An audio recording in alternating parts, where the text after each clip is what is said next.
Doctor Ganguly Bengaluru के रहने वाले एक साइकाइट्रिस्ट जिन्हें करीब साल भर पहले एक हॉन्टेड गर्ल्स हॉस्टल के बारे में पता लगा।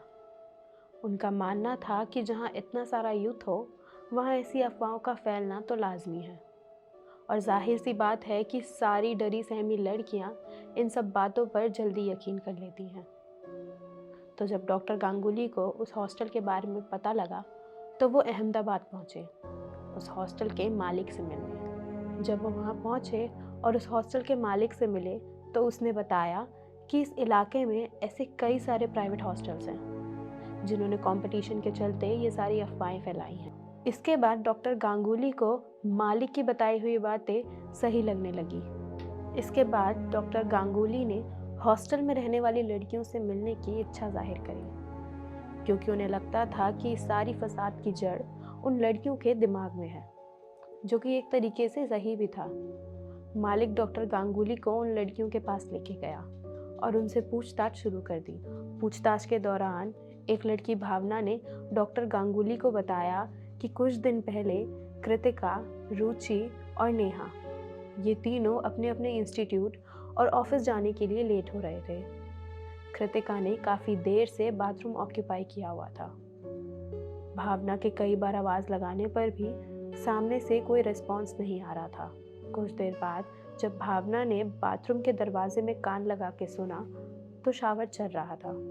भावना बाथरूम के दरवाजे में कान लगा के सुन ही रही थी कि इतने में एक ज़ोरदार धमाका हो जाता है, जो धमाका सुन के हॉस्टल के सारे लोग कृतिका के बाथरूम के बाहर आके खड़े हो जाते हैं। फिर जब दरवाज़ा तोड़ा जाता है तो हर तरफ धुआं धुआं होता है। धुएं के हटने के बाद पता चलता है कि गीज़र ब्लास्ट हो चुका है और वहीं बाथरूम के साइड में कृतिका की लाश पड़ी हुई है।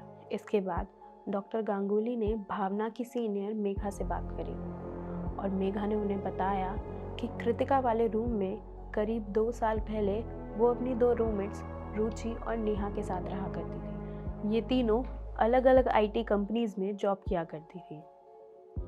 मेघा ने बताया कि एक दिन रुचि के पेरेंट्स उनसे मिलने आए, जो कि एक होटल में रुके थे।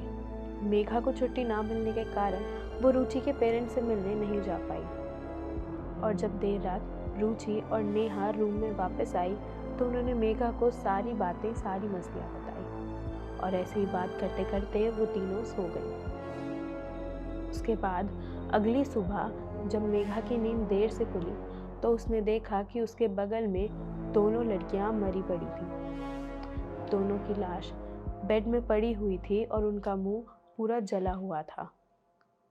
ये बात डॉक्टर गांगुली के लिए थोड़ी शॉकिंग थी क्योंकि मेघा के अकॉर्डिंग बेड पर आग का कोई निशान नहीं था।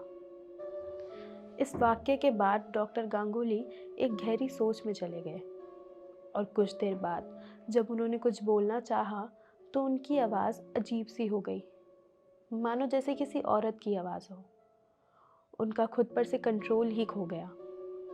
उन्होंने अपनी औरत वाली आवाज़ में कहा कि भागी नहीं हूँ मैं, यहीं हूँ तुम्हारे साथ, तुम्हारे इस हॉस्टल में, एडवोकेट च्यवन भाई पटेल।